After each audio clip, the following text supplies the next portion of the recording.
أنفسنا ومن سيئات أعمالنا من يهده الله فلا مضل له ومن يضلل فلا هادي له وأشهد أن لا إله إلا الله وحده لا شريك له وأشهد أن محمدا عبده ورسوله أما بعد فإن خير الحديث كتاب الله وخير الهدي هدي محمد صلى الله عليه وسلم وشر الأمور محدثاتها وكل محدثة بدعة وكل بدعة ضلالة وكل ضلالة في النار.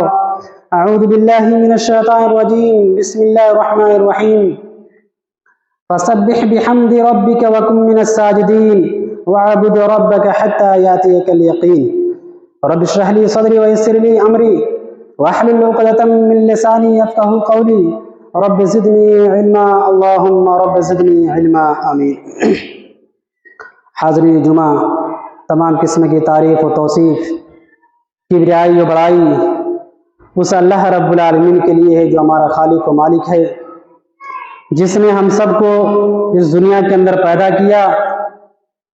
اور درود و سلام ہو تمام نبیوں پر، تمام رسولوں پر، بالخصوص آخری نبی جناب محمد رسول اللہ صلی اللہ علیہ وسلم پر. اللہم صلی وسلم وبارک علیہ. حاضرین جمعہ، یہ رجب المرجب کا مہینہ جو بالکل اپنے اختتام کو پہنچ رہا ہے، اور اس کے بعد پھر شعبان کا مہینہ شروع ہوگا، اور پھر اس کے بعد رمضان مبارک کا مہینہ شروع ہوگا. ہم شعبان کے تعلق سے مختلف خطبہ جمعہ کے اندر تھوڑی باتیں آپ کے سامنے انشاءاللہ بیان کروں گا. اللہ رب العالمین سے دعا کرتے ہیں کہ الہ العالمین جو بھی باتیں بیان کی جائیں ان باتوں کو غور سے سننے اور ان تمام باتوں پر عمل کرنے کی توفیق عطا فرمائے. آمین. اللہ رب العالمین نے ہم انسانوں کو اس دنیا کے اندر پیدا کیا.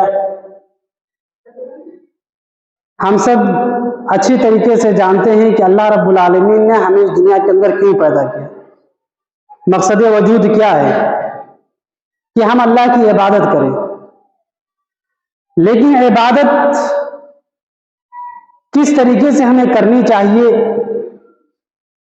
کیا عبادت ہم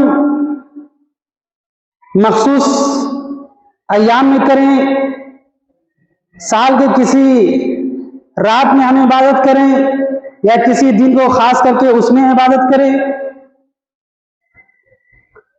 اگر ہم دیکھتے ہیں قرآن و حدیث کا مطالعہ کرتے ہیں تو ہمیں پتہ چلتا ہے کہ کسی خاص دن یا خاص رات کی عبادت کے لیے اللہ نے ہمیں پیدا نہیں کیا، بلکہ اللہ رب العالمین نے ہمیں سن بلوغت سے لے کر کے آخری دم تک اللہ رب العالمین نے ہمیں اور آپ کو اپنی عبادت کے لیے پیدا کیا ہے. اللہ رب العالمین خود قرآن کریم میں ارشاد فرماتا ہے فسبح بحمد ربک وکن من الساجدین،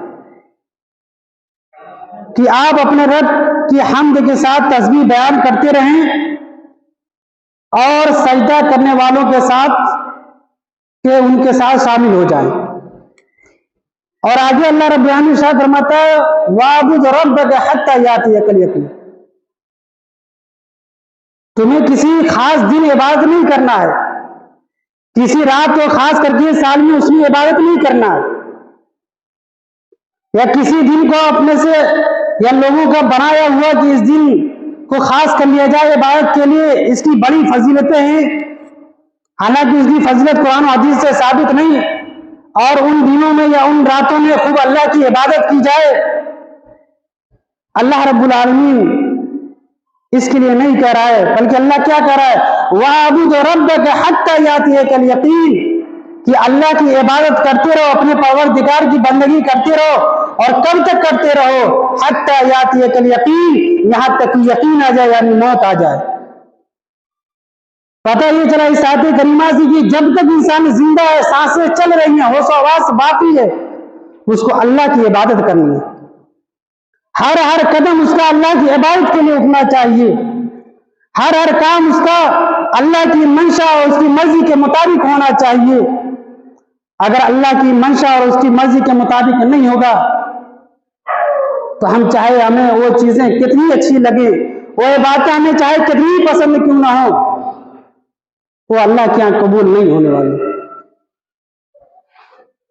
اللہ کی عبادت کرنا ہے کسی خاص رات یا کسی خاص دن میں نہیں، بلکہ پوری زندگی بھر جب تک سانسیں چلنے اللہ کی عبادت کرتے رہنا، یہاں تک کہ موت آ جائے۔ اسی طریقے سے اللہ کے نبی صلی اللہ علیہ وسلم کی حدیث سنیے۔ آج لوگ جو کسی خاص دن کو خاص کر لیتے ہیں، کسی رات کو خاص کر لیتے ہیں کہ بھائی اس میں عبادت کرو، ابھی رجب کا مہینہ یہ گزر رہا، آج 28 تاریخ غالباً ہے، کل 27 تھی، 27 رجب منایا جاتا ہے، اور یہ کہا کہ یہ شب معراج ہے۔ کیا ہے؟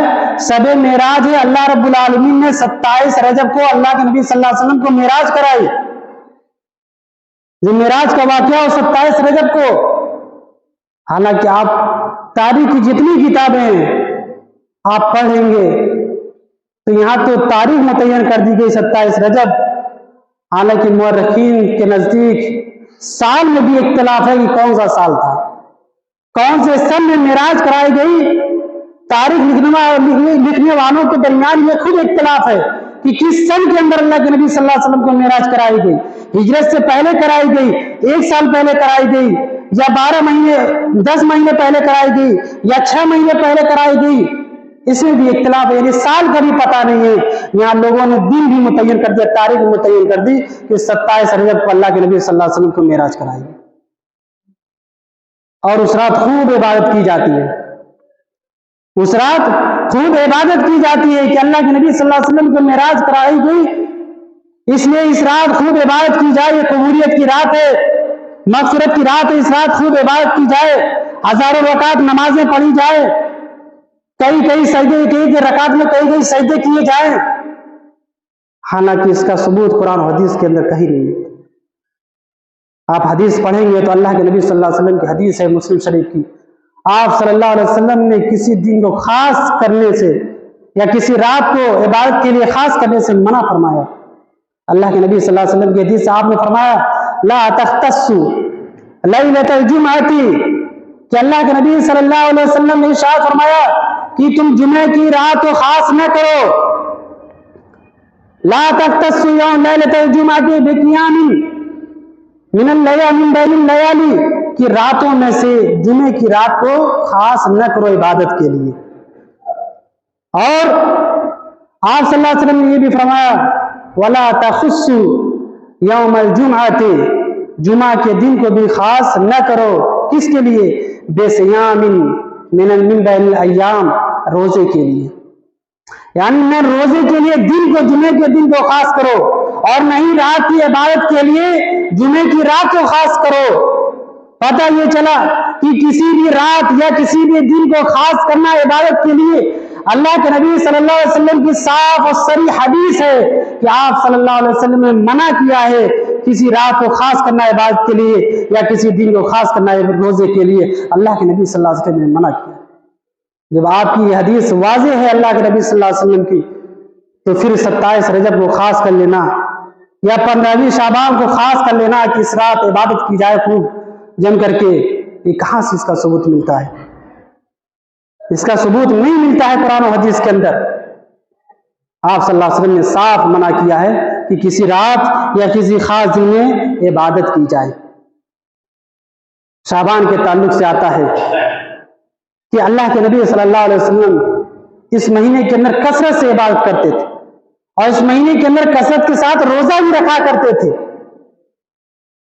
تو عبادت ہمیں پوری سال کرنی ہے، صرف یہ کہ 27 رجب کو یا 15ویں شعبان کو اللہ کے نبی صلی اللہ علیہ وسلم نے دن کو خاص کرنے سے یا رات کو خاص کرنے سے منع کیا، اور اللہ کے نبی صلی اللہ علیہ وسلم کا معمول تھا کہ آپ پورے سال عبادت کیا کرتے تھے اللہ کی۔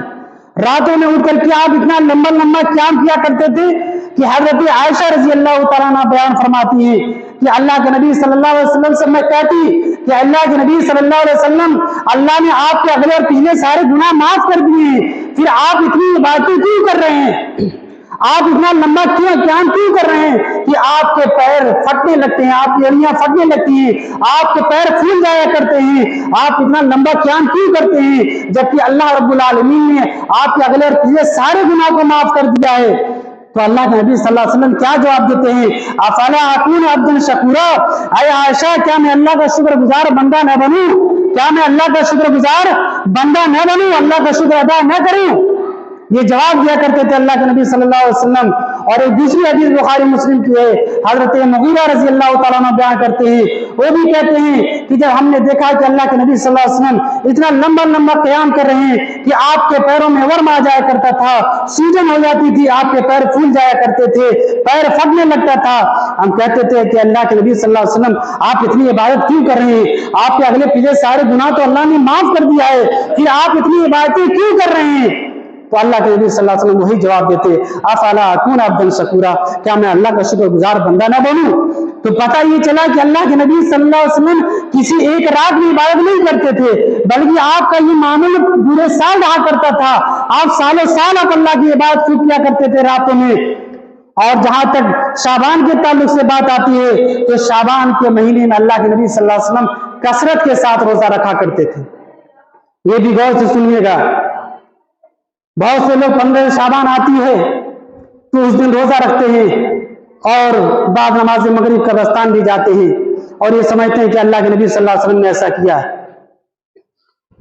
شعبان کی فضیلت ہے 15ویں رات کی، لیکن یہ فضیلت کہ اللہ کے نبی صلی اللہ علیہ وسلم قبرستان گئے یا یہ کہ آپ صلی اللہ علیہ وسلم نے اس دن کا روزہ رکھا، خاص کر کے یہ چیز ثابت نہیں حدیث سے۔